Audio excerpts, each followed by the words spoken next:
आज से हम स्टार्ट करेंगे कुछ पैटर्न प्रिंट करना। तो पैटर्न क्यों प्रिंट करना चाहिए? क्योंकि ये आपके लूप के टोटल लॉजिक को या लूप कैसे यूज होता है इस कॉन्सेप्ट को अच्छा बना देता है या स्ट्रांग बना देता है। इसके लिए पैटर्न प्रिंट करना चाहिए। यही एक रीजन है क्योंकि पैटर्न प्रिंट किया जाता है, और इसके अलावा इसका और कोई काम नहीं है। ठीक है। तो मैं पहला एक पैटर्न दे रहा हूँ प्रिंट करने के लिए। पैटर्न का मतलब होता है मैं एक्सपेक्टेड आउटपुट आपको पहले से ही दे रहा हूँ, अब उसको आंसर लिखेंगे। तो हमें प्रिंट करना है ये पैटर्न 1 1 2 1 2 3 1 2 3 4 1 2 3 4 5। तो आप ट्राई कीजिए इसको प्रिंट करने के लिए। तो होप आपको समझ में आ गया होगा कि कैसे प्रिंट करना है। और जब भी कोई पैटर्न दिया जाए तो ट्राई कीजिए आपको जो सिंपलेस्ट आंसर मिलता है उसी से करें। तो मैं इस प्रोग्राम को अभी लिख रहा हूँ। तो जो कि एकदम सिंपलेस्ट तरीका है उसको मैं यूज करने के लिए ट्राई कर रहा हूँ। ठीक है, क्या करना है? प्रिंट डबल कोट के अंदर 1, प्रिंट डबल कोट के अंदर 1 2, प्रिंट डबल कोट के अंदर 1 2 3, फिर प्रिंट डबल कोट के अंदर 1 2 3 4, फिर प्रिंट 1 2 3 4 5। तो आप बोल सकते हैं कि सर आप तो अभी बोल रहे थे कि लूप सीखने के लिए होता है और इसको प्रिंट करना है। तो ये प्रिंट करने का कुछ रीजन है, मैं आपको बता रहा हूँ उस कॉन्सेप्ट में आने के लिए। ठीक है, ऑनलाइन पाइथन कंपाइलर। तो मैं इसको ओपन किया और यहाँ से इसको हटा दे रहा हूँ। यहाँ पे लिख रहा हूँ प्रिंट डबल कोट में 1, फिर प्रिंट डबल कोट में 1 2, प्रिंट डबल कोट में 1 2 3। नेक्स्ट आपका क्या है? प्रिंट डबल कोट में 1 2 3 4। नेक्स्ट है प्रिंट डबल कोट में 1 2 3 4 5। तो अगर हम इसको रन करें तो आपको जो चाहिए वही आंसर मिलेगा। तो मैं इसको आंसर देने से पहले मैं अपना पेन टूल ओपन कर दे रहा हूँ ताकि उसको मुझे यहाँ पे यूज करना होगा। ठीक है।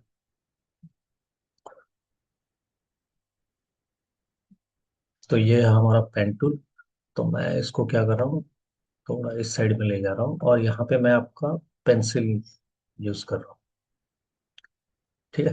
तो ये हमारा एक्चुअली स्क्रीन है जहां पर कि हमें प्रिंट होके कुछ आ रहा है।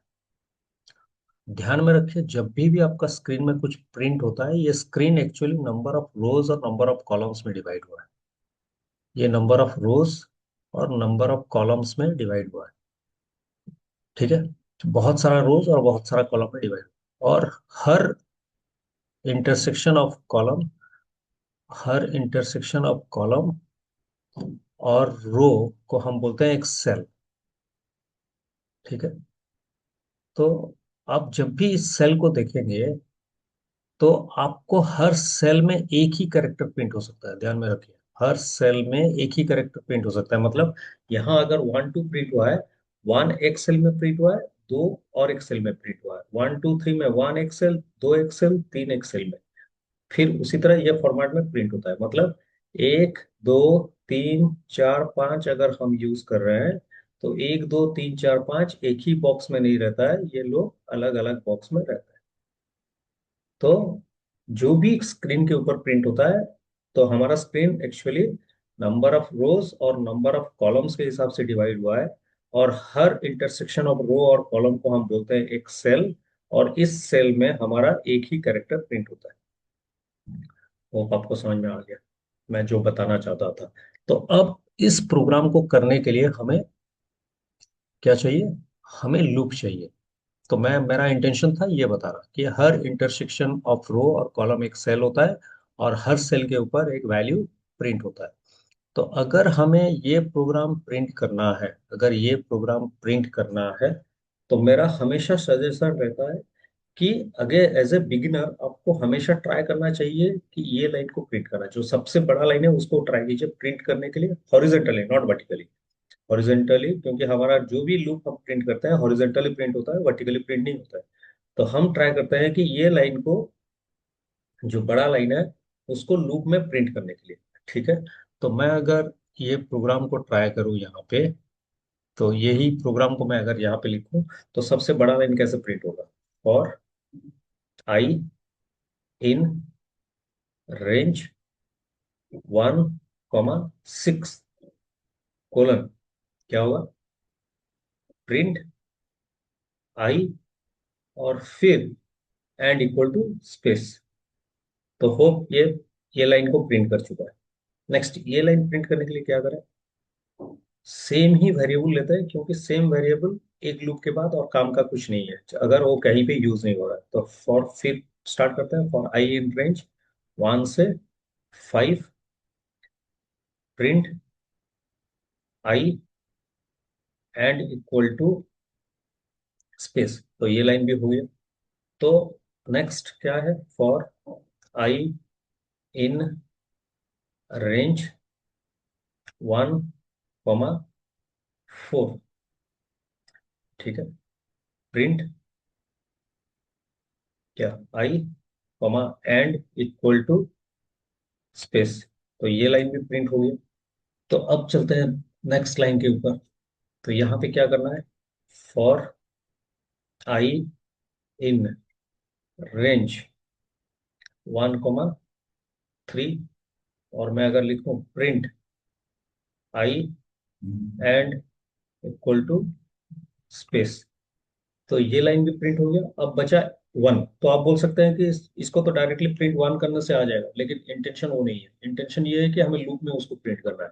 अगर लूप में उसको प्रिंट करना है, तो सिंपलेस्ट आंसर क्या है? फॉर आई इन रेंज 1, 2, और यहाँ पे print i end equal to space.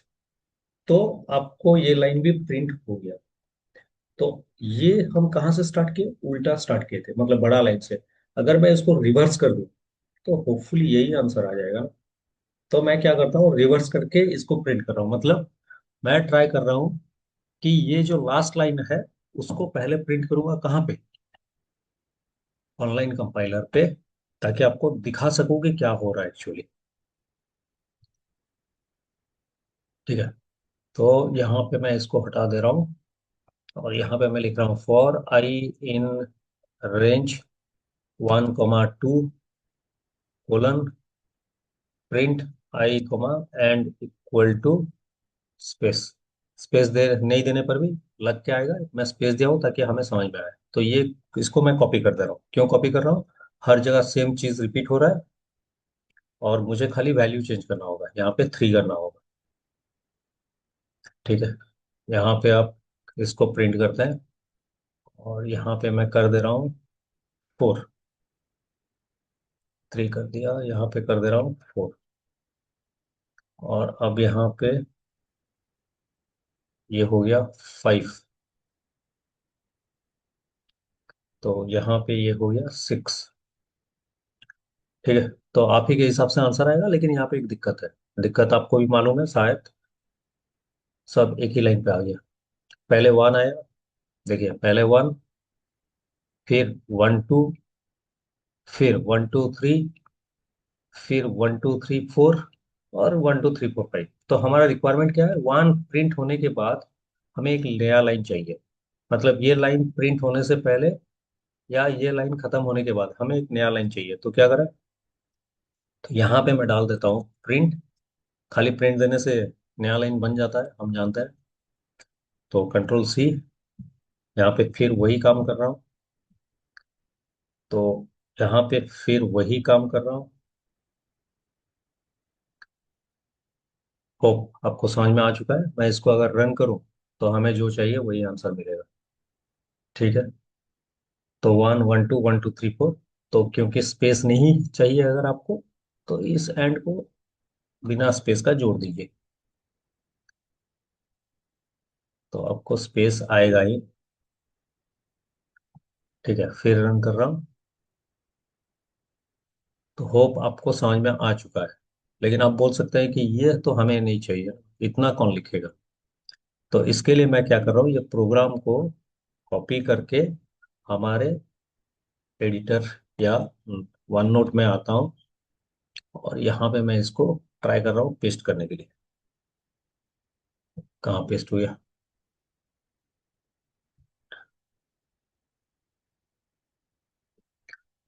तो मैं ट्राई कर रहा हूँ यहाँ पे पेस्ट करने के लिए। नहीं हुआ। एक मिनट, ये फिर नॉट रेस्पॉन्डिंग हो गया। वो यहाँ पे हम सॉल्व करते हैं किसको, यही पार्ट को। तो पहले इसको सिलेक्ट करते हैं, और उसके बाद इसको इंक्रीज करते हैं पहले, और इसका फॉन्ट साइज थोड़ा बड़ा कर देते हैं।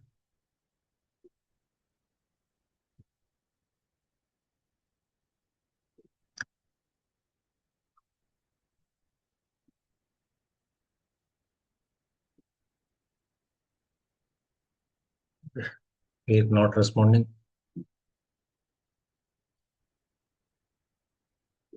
ठीक है। अब क्या है, अगर आप इसको मार्क करेंगे, अच्छी तरह मार्क करने के लिए ट्राई करेंगे, तो आपको मिलेगा कि ये जो स्टेटमेंट है, ये सब जगह रिपीट है, ये सब जगह रिपीट हो रहा है। तो मतलब 5 बार रिपीट हुआ है। तो यही इंटेंशन था कि सेम चीज हम लिखें।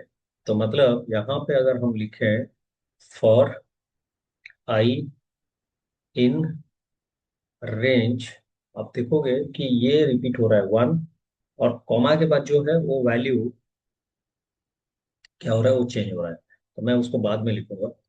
तो print i end equal to space, और यहाँ पे प्रिंट। ठीक है। तो अब यहाँ पे क्या चेंज हुआ, पहले चेंज हुआ 2, फिर कितना, 3, फिर कितना, 4, फिर 5, फिर 6। ठीक है। तो वैसा चेंज होता जा रहा है, मतलब 2, 3, 4, 5 और 6। और हम जानते हैं कि इसको अगर हम लूप में डाल दें और उसका वेरिएबल यहाँ पे डाल दें तो वो काम कर जाएगा।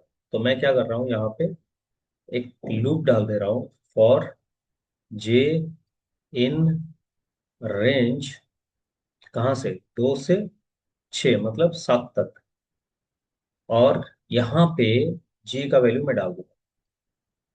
ठीक है, जे पहले 2 होगा, फिर 3 होगा, फिर 4 होगा, वही हमें चाहिए था।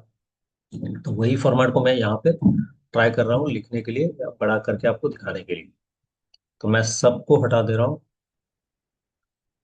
और यहाँ पे मैं क्या कर रहा हूँ, यहाँ पे कर रहा हूँ फॉर जे इन रेंज 2 से 7। ठीक है, 2 से 7। और इसको हम ट्राई करते हैं टैब देके। तो अगर मैं इसको क्लियर कर दूं और रन के लिए ट्राई करूं, देखिए आपको वही सेम आंसर आ रहा है। नहीं, रीजन था कि यहाँ पे हमें जे चेंज करना था। अब देखिए, वही आंसर आपको जो चाहिए वही आएगा।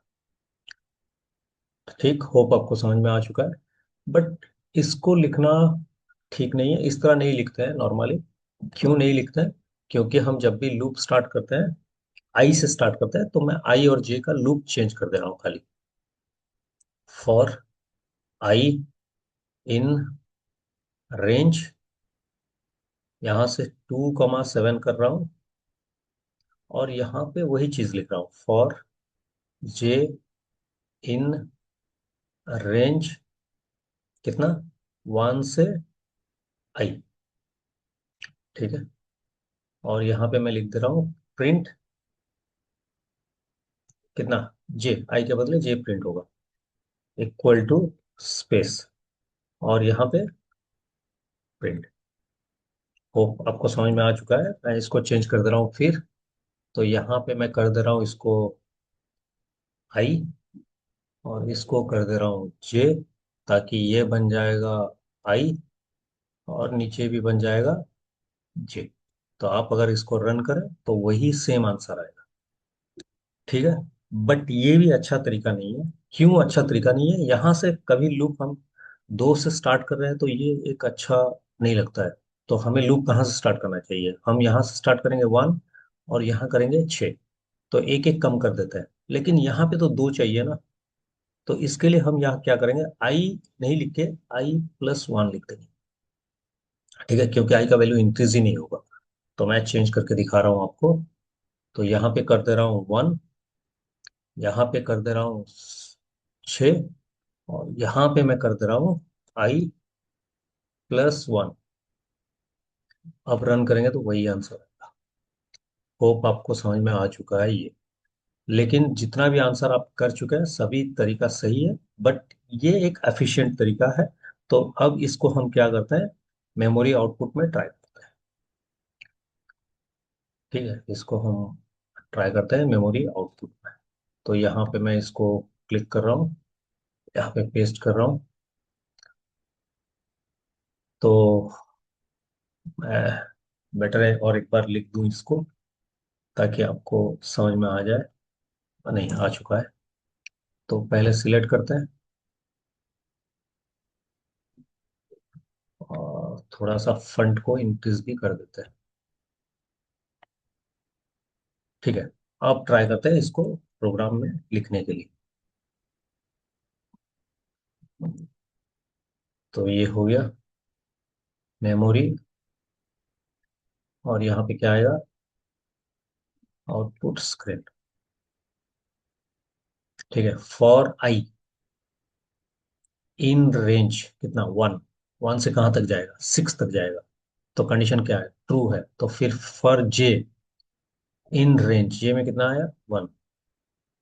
और ये कहाँ तक जाएगा, 1+1 मतलब 2 तक जाएगा। तो प्रिंट जे, कंडीशन ट्रू है, नीचे आया। एंड मतलब साइड में ही रहेगा। और आई, जे इंक्रीज नहीं करेगा क्योंकि उसका लिमिट 1 तक ही है। नेक्स्ट क्या होगा, नीचे आएगा प्रिंट। तो ये जो यहाँ पे था कर्सर, यहाँ पे आ जाएगा। तो फिर ऊपर गया, for I in range, increase होगा आई का वैल्यू 2। तो 2 रेंज कितना तक है, 6 तक।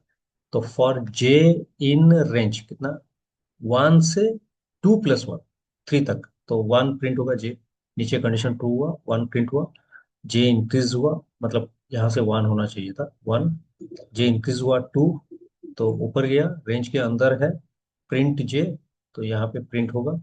और जे इंक्रीज नहीं करेगा क्योंकि 2 तक रहेगा, प्रिंट। तो कर्सर नीचे आ जाएगा और यहाँ पे रहेगा। तो अब क्या है, आई फिर इंक्रीज करेगा कहाँ तक, 3। इन रेंज कहाँ तक, 6 तक। तो प्रिंट जे इन रेंज 1। तो 2 था, 1 हो गया। रेंज कितना तक है, 3+1, 4 तक है। तो प्रिंट जे, 1 प्रिंट किया, और साइड में ही रहा कर्सर। जे फिर इंक्रीज करेगा 2। 2 के कहाँ तक है, 3+1, 4 तक। कंडीशन ट्रू है, तो प्रिंट जे, 2 प्रिंट किया। फिर जे इंक्रीज किया 3। कहाँ तक है, 3 से 3+1 तक, कंडीशन ट्रू है। प्रिंट जे, 3 प्रिंट किया, और जे इंक्रीज नहीं करेगा, नीचे आया। कर्सर नीचे आ गया एंटर की वजह से, प्रिंट की वजह से। ठीक है। नेक्स्ट ऊपर गया, आई कितना हो गया, 4। 4 से 6 तक है। फॉर जे इन रेंज कितना, 1। कंडीशन क्या है, 1 से 4+1 मतलब 5 तक, कंडीशन ट्रू है। प्रिंट जे, तो यहाँ 1 प्रिंट किया, साइड में कर्सर रहेगा। ऊपर गया, जे कितना होगा, 2। 2 से 5 तक, कंडीशन ट्रू है। तो प्रिंट करेगा जे। फिर जे इंक्रीज करेगा 3। कंडीशन क्या है, 3 से 5 तक, कंडीशन ट्रू है। तो प्रिंट करेगा 3। फिर जे होगा 4। तो 4 से 5 तक, कंडीशन ट्रू है। तो प्रिंट करेगा, और जे इंक्रीज नहीं करेगा, और प्रिंट आ जाएगा नेक्स्ट लाइन पे। तो अभी आई क्या होगा, 5। और 5 से 6 तक, कंडीशन ट्रू है। फॉर जे इन रेंज 1 से 5+1, 6 तक जाएगा। तो ये 1 बन गया, और यहाँ 1 प्रिंट होगा। जे फिर कितना होगा, 2। 2 से 6 तक, कंडीशन ट्रू है। तो जे प्रिंट करेगा 2। फिर कंडीशन, जे इंक्रीज करेगा 3। 3 से रेंज 6 तक है, कंडीशन ट्रू है। प्रिंट करेगा जे। फिर जे इंक्रीज करेगा 4। 4 से कितना तक, 6 तक कंडीशन ट्रू है, प्रिंट करेगा जे, फिर 5 और इंक्रीज नहीं करेगा, रेंज के अंदर ही है, प्रिंट जे 5। तो नीचे आ गया कंडीशन, प्रिंट कर्सर यहाँ पे आ गया, और आई भी इंक्रीज नहीं करेगा क्योंकि आई का लास्ट वैल्यू 5 तक रहेगा और जे का लास्ट वैल्यू भी 5 तक रहेगा। तो ये है आंसर। होप आपको समझ में आ चुका है। अगर नहीं समझ में आया दोबारा देखिए, क्या प्रोसेस से आपको बताया गया है वही प्रोसेस फॉलो कीजिए। मतलब पहले ट्राई कीजिए जो बड़ा सा लाइन है उसको प्रिंट करने के लिए, और उसके बाद चेक कीजिए कहाँ कहाँ पे चेंज हो रहा है, और वहीं पे आपको चेंजेस करना है। तो नेक्स्ट क्लास में कुछ पैटर्न फिर प्रिंट करेंगे, और धीरे धीरे आगे बढ़ते जाएंगे ताकि आपका लूप का जो कॉन्सेप्ट है वो क्लियर हो पाए। ठीक है, नेक्स्ट वीडियो में मिलते हैं।